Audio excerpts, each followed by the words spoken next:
Ledvične bolezni so pri odraslih ljudeh zelo pogosta kronična bolezen, zboli vsak 10. človek.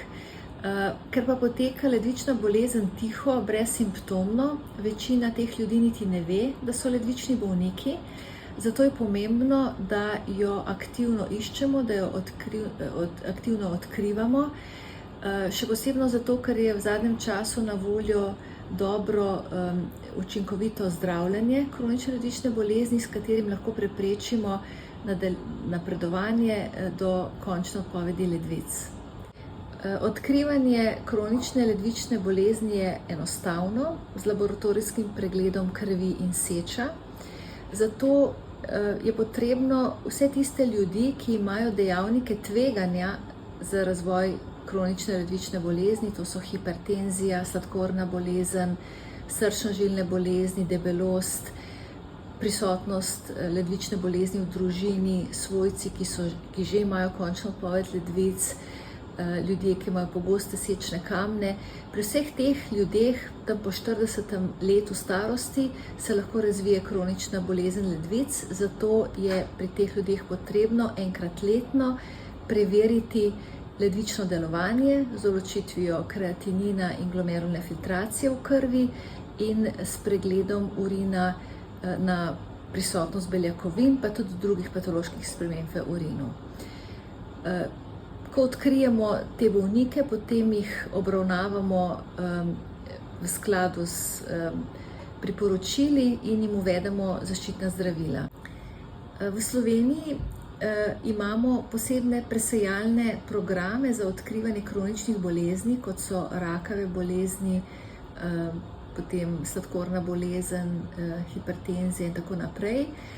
In kronična ledvična bolezen je ena izmed teh bolezni, ki jih moramo odkriti pravočasno, saj z zgodnjim zdravljenjem potem preprečimo napredovanje do končne odpovedi ledvic in tudi do srčno-žilnih zapletov, ki pogosto spremljajo ledvične bolnike.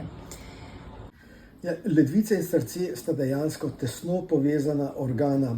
Gre za to, da kadar se črpalna funkcija srca oslabi, to pomeni, da kri manj teče skozi ledvice in zaradi tega tudi ne opravljajo ledvice svoje temeljne naloge, to je očiščanje krvi od večnih snovi, kot so razni proizvodi med presnove in to, ki so, če se kopičijo v telesu, škodljivi, uničujejo vse organe, ne samo srce, ampak po drugi strani, kadar ledvica ne deluje dobro, kot sem ravnokar rekel, se te produkti ne odstranjujejo in povzročajo škodo na samem srcu.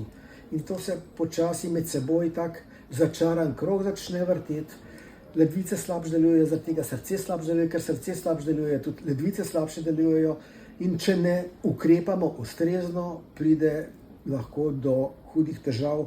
In ne nazadnje, približno 50% oseb s srčnim popuščanjem ima sočasno tudi kronično ledvično bolezen.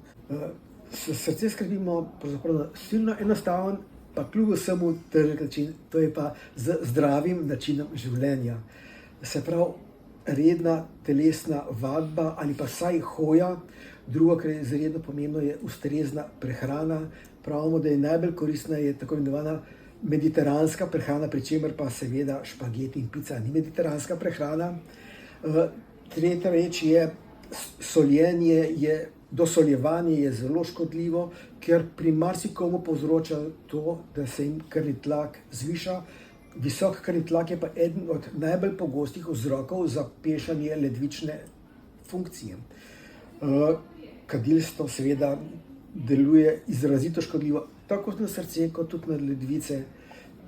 To je tisto, kar je zelo pomembno in zlasti pri začetni ledvični bolezni je pomembno, da veliko pijemo, da se ledvica stalno prepirajo za to tekočino in da uspešno na ta način odstranjujejo te odvečne snovi iz našega telesa.